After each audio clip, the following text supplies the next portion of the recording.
이 금융 위기를 피해갈 수 있는 가능성은 없습니까? 없다고 봐야죠. 없어요. 네네. 오, 네. 뭐 비관적인 전망이지만 뭐 어쩔 수 없습니다. 그게 전쟁도 이제 피할 수 없고. 왜 그러냐면요. 네. 그 이제 여러 가지 피해갈 수도 있죠. 예를 들어서 살살 해가지고 이제 금리를 이제 미국이 이제 올해까지 해가지고 한 5%대까지 올린다 이렇게 얘기를 했잖아요. 그리고 이제 물가도 어떻게 관리하고 그래서 좀 힘들지만 스태그플레이션으로 쭉 가면 이제 금융위기가 터지는 건 아니고 그냥 이제 스태그플레이션으로 말라 죽는 그냥 고사작전으로 우리가 다 죽는. 가다 보면 네. 이제 안 터질 수도 있죠. 네. 네. 근데 터질 수밖에 없는 이유는 뭐냐면 네. 부채 때문에. 아, 빚이 부채. 네. 아, 부채 때문에 그렇습니다. 지금 부채가 심각합니까? 전 세계적으로 어느 정도 심각한가요? 2008년도에 미국 금융공황을 예견했던 뉴욕대 교수 루비니 교수라는 분이 네, 네. 옛날에 있었던 스태그플레이션하고 지금의 스태그플레이션은 다르다. 70년대에 했던 스태그플레이션은 부채가 약했대요. 부채가 얼마 없었다. 70년대에는. 근데 지금은 부채가 너무 많아서 네. 이 경기를 일으켜 세울 만한 수단이 없다는 거예요. 그걸 조금만 더 이렇게 구체적으로 말씀드리면 그럼 전 세계 지금 빚이 얼마라는 거냐 하면 우리 돈으로 36경원. 36경원. 예. 그러니까 이제 계산이 안 되는 거죠. 안 되지. 이건 뭐 경이 조위죠. 예. 그러니까 306조 달러. 그럼 이게 2001년도쯤인가 그때는 한 100조 달러 정도 됐어요. 빚이. 오, 네. 세계 빚이. 네, 네. 정부, 기업, 가계 다 다 합쳐가지고 합쳐서. 총 빚 그냥. 어. 요게 17조 달러 요 정도 됐는데 지금은 이제 360조 달러. 그럼 뭐 3배가 이제 빚이 늘은 거예요. 그럼. 네네. 이게 이제 2차 세계대전 때 그때 전쟁하느라고 빚이 얼마나 많았겠어요. 거기 유럽이 망한 거잖아요. 사실 그 미국이 1등 한 거고. 네. 그때보다 더 많은 빚을. 빚이. 아. 그러니까 이렇게 빚이 많아진 이유는 네. 뭐 금리가 인하돼서 네. 빚이 많아진 겁니까? 이제 빚이 이자가 늘어난 싸서 막 이유는 이렇게 돈을 꾼 거예요? 이제 저성장 때문에 그렇죠. 저성장. 네. 아. 2차 대전 이후에 이제 세계 경제가 이제 사실 황금기를 누렸잖아요. 잠깐 동안. 네, 잠깐 황금기를 누렸는데 네. 너무 이제 생산을 많이 하다 보니까 이제 네. 공급 과잉이 되니까 이윤이 안 남아요. 이윤이 안 남으니까 이제 투자할 데가 없고 뭐 이런 현상이 생길 거 아닙니까? 그럼 당연히 경기가 저성장이 되겠죠. 저성장이 되니까 이걸 끌어올려야 되잖아요. 그럼 어떻게 돼요? 이제 뭐예요? 빚을 내는. 빚내서 소비해라. 아, 이렇게 되는 거죠. 네. 그래갖고 그걸 어떻게 돼요? 저금리를 해줘요. 그래서 이제- 금리를 낮춰요. 달리 얘기하면 이렇게 볼 수도 있겠네요. 이제 황금기가 끝난 뒤에 네.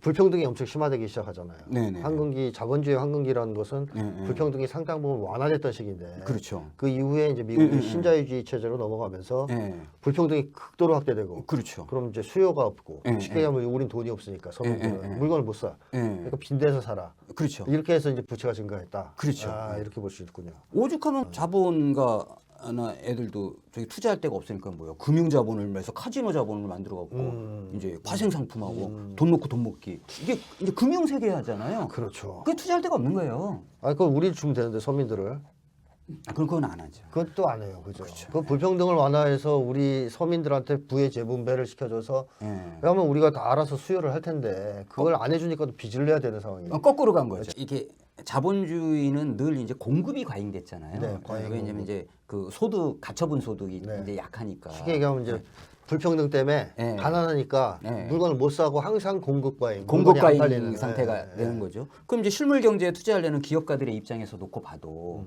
이제 이거 이윤이 안 남잖아요. 그렇죠. 예, 그러니까 어떻게 하세요? 이제 부채를 일으켜 가지고 경기 부양을 시키는 거죠. 요게 하나 있고 그다음에 실물 경제에 투자를 아무리 하려고 해도 이제 남으니까 투자할 데가 없다. 자본이 남으니까 뭐 자산 경제를 일으키는 게요. 네. 이게 대표적인 게 금융이죠. 그래서 이제 채권, 주식, 아. 그다음 부동산 이런 거죠. 근데 여기를 자산을 해서 거품을 계속 일으키면 뭐예요? 이것도 저금리죠. 그 돈을 대줘야 이게 막 올라갈 거 아니에요.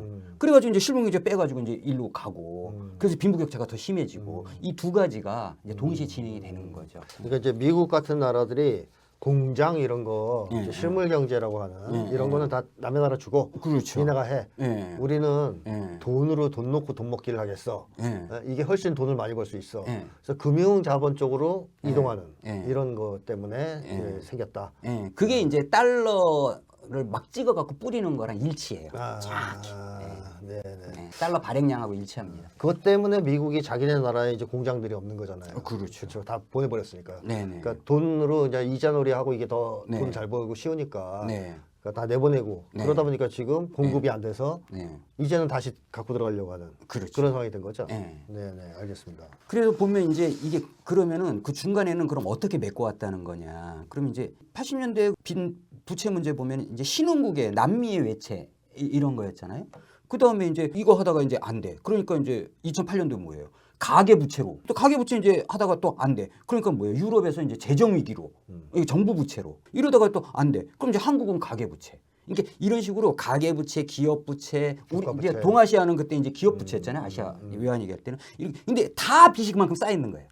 그러니까 이제 지금 스태그플레이션과 이제 금융이 이제 문제가 되는 상황으로 겹쳐서. 이렇게 겹쳐서 오게 되는데 이제 이거를 이제 뭐 레버리지다 하는데 그러니까 사용할 정책적 수단이 없어요. 아, 막을 수 없다. 예, 그러니까 이제 이 봉인된 이 부채라는 괴물이 네. 이 봉인이 풀리는 거죠. 이게 이제 마감 이 금융자본주의의 저주죠. 네. 기세 저주. 네. 이 마감 단계에 와 있다. 네. 그래서 이제 흔히 얘기하는 게 이제 우리가 부채 바벨탑에서 살아오는 거 아니냐. 이제 이런 아주 심각한 얘기를 합니다. 조금 더 근원적으로 얘기하면 이제 자본주의 체제가 네, 한계에 도달했다라고도 볼 수 있겠네요. 그렇죠. 네. 예. 자, 그럼 이렇게 세계 경제가 엉망진창이 된 이유, 네, 뭐 근원적으로는 뭐 자본주의 체제의 문제지만 예. 조금 더 이렇게 알기 쉽게 설명을 해준다면 뭐가 핵심 원인일까요? 사실 이제 아메리카 문제가 있다고 봐야 되겠죠. 미국이 문제다. 예, 예. 예. 이제 그 전까지는 이제 미국도 있고 영국도 있고 프랑스도 있고 또 뭐 독일하고 이탈리아, 일본하고 뭐 서로 싸우기도 하고 막 이렇게 했잖아요. 네. 근데 이제 2차 세계대전이 끝난 다음에 전 세계 생산의 절반을 미국이, 그렇죠. 그다음에 전 세계 금의 3분의 1을 미국이, 네. 그러니까 넘버 원이 된 거죠. 그렇죠. 그럼 다 미국이 이제 줄을 쓴 거죠. 네. 그래서 이제 2차 세계대전 이후에 세계 자본주의 체제다 그러면은 이제 미국을 이제 미국의 짱으로 하는 일극 체제. 예, 일극 체제다 이렇게 이제 네. 되는 거죠. 이제 이렇게 하는데 이제 그걸 유지하기 위해서 달러, 아까 이제 일극으로 이제 쭉 왔는데 최근에 이제 이게 흔들리는 거잖아요. 네, 그렇죠. 일국 체제가 흔들리고 있죠. 예, 이게 흔들리는 거니까 이제 미국이 생각을 하는 거죠. 그러면서 이제 미국이 이 흔들리는 이 일극 패권, 이 달러 패권을 유지하려고 쓴 정책이 세 가지가 있다 이거예요. 아, 네. 예. 이래서 지금 이제 전 세계 경제가 지금 엉망진창이 되고 있는 거예요. 아, 그 세 가지가 뭡니까? 세 가지가 이제 첫 번째는 뭐냐면 러시아하고 중국, 특히 중국. 중국. 예. 음. 그러니까 이게 이제 신냉전에 갖고 전 세계를 미국이 갈라치기를 하고 있잖아요. 네.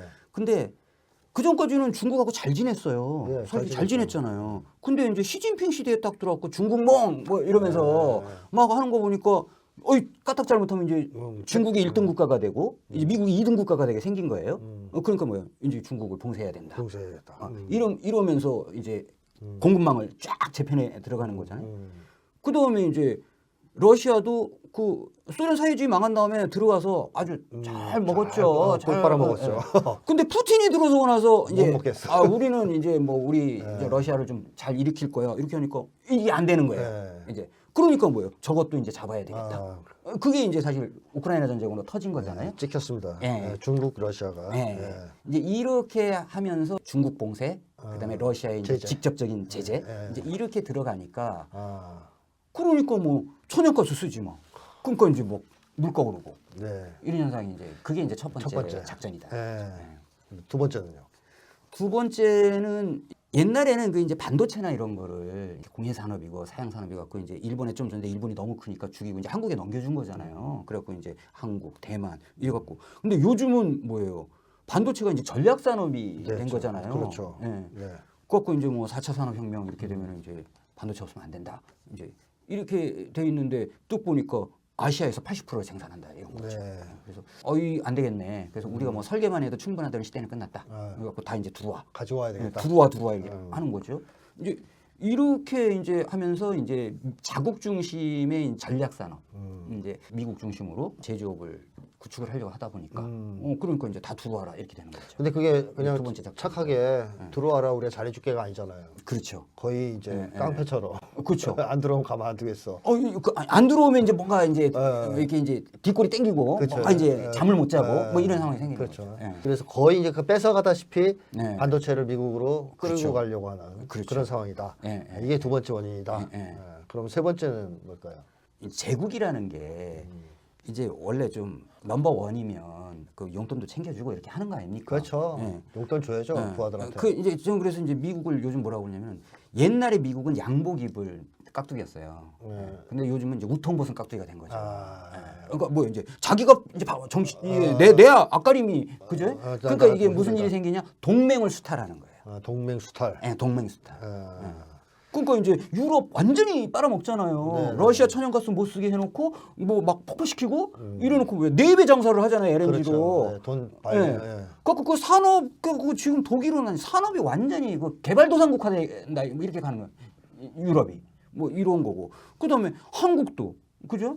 쭉 가가지고 이제 다 미국 가서 해라. 반도체 급 뺏어가고. 예, 이런 거. 그다음에 이제 대만도 만약에 뭐 저기 대만에서 전쟁이라서 폭격을 하면은 뭐예요? 반도체 공장 터뜨리겠다. 반도체 공장은 중국 먹으면 안 되니까 터뜨려 버리고 사람만 빼가겠다. 뭐 이런 거. 이걸 이제 그래서 이제 우통벗은 이제 깍두기가 됐다. 좀 달리 비유하자면 예전에 2차 세계대전 직후에 이제 미국이 대장이 된 일극 체제가 만들어졌을 때 그때는 미국이 이제 좀 돈이 있는 거죠. 여유가 있어서 이 똘마이들한테 이제 용돈도 좀 뿌리고 그쵸. 이러면서 이제 다독거리면서 끌고 갔다. 한국 따라가지. 우리 한국도 용돈 많이 받았어요. 많이 그때. 받았죠. 그러면서 이제 조금 경제 성장도 되고. 근데 지금 미국이 너무 가난해서 지가 지도 지 앞가림을 하기가 힘든 상황이라 용돈을 주기는커녕 밑에 있는 똘마이들 그렇죠. 한테 삥 뜯고 있는 상황이다. 그렇죠. 그렇게 보는 거죠. 그러니까 이제 겁이 나니까 일단 줄 세우게 해서 이제 줄을 쓰는데 속으로는 앙심을 품고 있겠죠. 그렇겠죠. 뜯기니까. 그럼 이게 이제 모순이 생기겠죠. 네네네. 이유도 이제 조금씩 미국한테 반기를 드는 것도. 그렇죠. 맨날 뜯기고 뭐 뜯기면 어떻게 살아요? 그렇죠. 당연히 저항을 좀 하겠죠. 자, 앞으로 이 결과가 어떻게 진행될 것 같습니까? 이런 흐름이 2023년의 흐름이. 그래서 이제 결과적으로는 이제 미국이 자신이 이제 몰락하는 지위를 유지하기 위해 중국도 그렇고 러시아도 그렇고 북도 그렇게 하고 그 다음에 이제 자국을 좀 챙기고 그 다음에 이제 동맹도 좀 이렇게 하는데 이게 결과적으로는 사실 어떻게 생각하십니까? 결과적으로는 사실 미국의 그래서 지위가 높아지는 게 아니라 사실은 이제 미국의 지위가 더 약화되는 거죠. 용돈도 안 주는 대장을 누가 섬깁니까? 그렇죠. 네? 삥 뜯어가는 대장을 누가 계속 섬기겠어요? 그러니까 첫 번째로 그거 우리가 생각해 볼 수 있는 게 뭐냐면은 원래 키신저가 중국하고 이 소련 이거를 합치면 안 된다. 갖고 이제 키신저가 생각한 게 갈라치기잖아요. 맞습니다. 갖고 이제 그 틀로서 이제 유지를 해왔어요. 이게 이제 그래서 미국의 외교의 달인이다 이렇게 돼 있는데. 지금은 뭐예요? 중국, 러시아, 북 이런 데를 막 합치라고 미국이 도와주고 있잖아요. 그렇죠. 너네들 왜 안 합치니? 열심히 도와주고 있죠. 그럼 역사적으로 유라시아를 잡은 나라가 세계를 평정하는 거죠. 그건 뭐 역사인데. 뭐 이제 그걸 열심히 미국이 도와주고 있다. 그렇죠. 자기 무덤을 이제 하고 있는 거. 그다음에 이제 뭐 요즘 독일 그 슐츠 수상 어디 갔어요? 뭐 시진핑 만나볼 일이잖아요. 신청만 왔죠. 근데 중동 뭐 친미 중에 친미, 사우디 양다리 걸치고 중국이랑 만나고 이제 이런 일들이 이제 생기게 된다. 그러니까 이렇게 다 가서 지업하면 어떻게 되겠습니까? 지어 만든 사람들끼리 단결할 수밖에 없죠. 그렇죠. 모이는 거죠. 그런 게 이제 북중러 동맹, 또 브릭스, 그렇죠. 또 이제 거기 이제 알파 뭐 이렇게 해서 결국 미국이 일극 패권을 상실하고 다극화된 세계로 넘어가는 데서 자기가 다리를 놔주고 있는 자기 거예요. 결정적인 역할을 하고 있는 거예요. 열심히 하고 있는 거죠. 자기가 어쩔 수 없어서 하지만 그런 상황이다. 네. 그래서 앞으로 경제적 측면에서 본다면 달러 패권도 무너질 가능성이 있겠네요. 지금 그런 얘기가 곳곳에서 나오고 있는데. 있죠.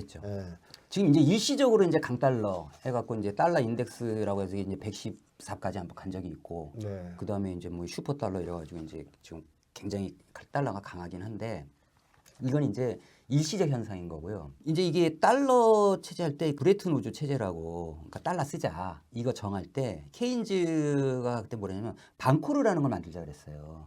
방코르? 그게 이제 세계화폐예요. 아, 세계화폐. 그러니까 그때 이제 케인즈가 가서 무슨 주장을 했냐면 그 브레튼 우즈라고 미국의 조그만 도시잖아요. 거기 세계 중앙은행장들을 이제 미국이 다 불렀어. 불러가지고 이제 앞으로 달러 써라. 이 달러를 뭐 믿고 쓰냐? 금으로 바꿔줄게. 금 태환. 이렇게 이게 이제 달러 금 이렇게 이런 거죠. 그리고 너네들은 달러 이렇게 써. 이렇게 이제 했는데 그때 이제 케인즈가 뭐라 그랬냐면 어떻게 한 나라의 화폐를 전 세계가 다 쓰냐. 그럴 수는 없다. 그건 나중에 반드시 3차 세계대전으로 이어질 것이다. 그래서 방코르라는 화폐를 쓰자 이렇게 얘기한 거예요. 네. 그게 이제 IMF에서 만든 그 SDR이라고 그 특별 인수권처럼 뭐냐면 중앙은행 각국 간의 무역을 할 때, 그러니까 자기네 나라는 이제 그 달러, 엔화, 원화, 마르크, 자기네 이제 민족 화폐가 있는 거죠. 주권 화폐가. 근데 서로 무역을 하고 자본이 돈이 왔다 갔다 하는 거는 어떤 걸 하냐면은 공동의 화폐를 만드는 거예요. 그 중앙은행 간 결제를 하는 이거를 방코르라고 했어요. 그랬더니 이제 그거를 탁 해서 이거를 써야지 한 나라의 화폐를 다 쓰는 건 반드시 전쟁으로 가기 때문에 안 된다 이렇게 주장을 했더니 근데 아무리 아이디어가 좋아도 뭐 미국이 케인즈 너 죽여버리겠어. 까불고 있네. 그래갖고 이제 안 된 거죠. 근데 달러 쓰게 된 거예요. 그래갖고 지금까지 달러에서 지금 문제가 생긴 거잖아요. 그렇죠. 그런데 최근에 이제 그 어떤 일들이 논의가 됐냐면은 푸틴이나 시진핑 뭐 이런 쪽 그러니까 이제 중러 라인에서 뭐냐면은 케인즈가 생각했던 유산 그거를 이제 좀 이렇게 암호화폐한 형태로 이제 이렇게 해가지고 중앙은행 간에 결제하는 이러한 이제 세계화폐를 새로 만들자. 이제 이런 걸 연구를 하고 있고 조만간에 발표를 할 거다. 뭐 이런 얘기를 하고 있다는 거죠. 근데 이게 아무리 해도 우리가 달러를 뭐 쓰고 싶어서 씁니까? 어쩔 수 없으니까 쓰지. 그렇죠. 이게 무슨 얘기냐면 케인즈의 아이디어가 아무리 좋다 할지라도 경제력으로 이게 밑받침이 안 되면 안 되는 거잖아요. 네. 그래서 이제 여태 못한 거예요. 근데 요즘은 경제력을 밑받침할 수 있는 거예요. 그게 뭐냐? 브릭스 플러스라는 거예요. 브릭스 5개 국가. 네. 거기다 이제 사우디도 간다, 이란도 간다. 하고 지금 브릭스가 커지잖아요. 그러게요. 이 정도면 이제 세계화폐를 쓸 수 있는 네. 이제 기반이 생긴다. 네. 그러니까 이제 경제력을 밑받침하는 세력이 생긴 거죠. 요즘에 브릭스 잘 나갑니다. 그렇죠. 이제 세계 곳곳에서 나라들이 가입하고 싶어서 네. 난리죠. 그렇죠. 그렇게 돼서 여기서 이제 세계화폐를 써가지고 이제 하게 된다. 그럼 요즘에 이제 뭐 달러 결제를 위안화로 한다, 루블화로 한다, 조금씩 이렇게 하고 있잖아요. 근데 이거를 이제 브릭스라는 세력이 모여갖고 딱 한다. 이렇게 되면 무슨 일이 벌어지냐면 달러를 90 쓰다가 80, 70, 60, 50 이렇게 쓴 게 아니잖아요. 60, 70 쓰다가 갈아타나? 뱅크런 같은 게 생기는 거예요. 그러면 사람들이 달러 표시 자산을 갖고 있잖아요. 미국 국채. 그걸 다 던집니다. 던져버린다니까요. 그거 이제 불쏘시개로 써야지 뭐. 그렇죠. 그러면서 이제 달러가 폭락하는. 폭락하는. 그럼 달러가 폭락하면 무슨 일이 오냐? 그 미국이 내전 터지죠. 내전이 터지면. 그래서 내전설이 나오는군요. 그렇죠. 이거는 정해진 코스고 네. 시간이 문제일 뿐이다. 언제냐? 네, 언제냐만 문제이지 이렇게 이 되면 방정식은 이미 이제 정리가 돼 있는 상황이다. 피할 수 없다. 그래서 지금을 이제 세계사적인 대전환기다. 이렇게 얘기를 합니다. 그러니까 군사적인 측면만이 아니라 네. 경제적인 측면에서 보더라도 어마어마한 이제 대전환기에 도달했다. 이렇게 봐야 되는군요. 아니 저기 이번에 그 월드컵 봐도 그 새로운 신형 축구 강국들이 많이 생기잖아요. 이런 것처럼 이렇게 세상의 지각 변동을 스포츠 쪽에서도 바뀌고 있는 것처럼 맞습니다. 바뀌고 있는 겁니다. 세상은. 자, 오늘 아주 뭐 흥미로운 얘기를 들어봤습니다. 또 앞으로도 계속 좋은 얘기 해주시는 걸로 하고